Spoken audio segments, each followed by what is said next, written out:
Bed அப்படிதானே. மேல் வந்து தாமர லைனேஜா? வெள்ளை லைனில் உள்ள புறா. ஓகே. இது ஒரு கீர் லைனில் உள்ள ஒரு ஃபீமேல். ரெண்டுமே வந்து ஓன் ரிங்கோடி இருக்குது. கண்ணு பார்த்துக்கோங்க, ரெண்டு சைடுமே எல்லோ ஐ. இது ஃபீமேலு.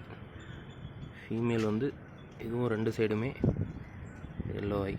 ஓகே, இதோட ரிங்கு பார்த்துருவோம். இன்னும் கொஞ்சம் தூக்கி பிடிங்க. ரிங்கு ரெண்டுமே அவங்களோட ஓன் ரிங்கு.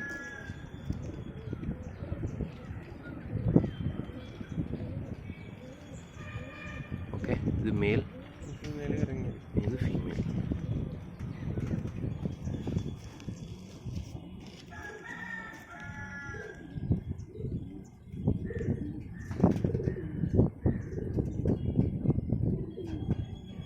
ஓகே, மேல், இது ஃபீமேல். சரியா? இதில் எவ்வளோ நேரம் எதிர்பார்க்கலாம்ண்ணா? இதுக்கு அண்ணன் வந்து சீசனில் 20 மணி நேரத்துக்கு மேலே பறந்தது மேலோட லைனேஜ். இதுக்கு மூத்தது ஒரு 15 மணி நேரத்துக்கு மேலே சீசனில் பட்டா ரகையில் பறத்தி வெட்டி வச்சிருக்கு. ஓகே, ஃபீமேலோட லைனேஜ் இந்த வருஷம் கூடுதல் பறக்கும். ஓகே, தேங்க்ஸ் அண்ணா.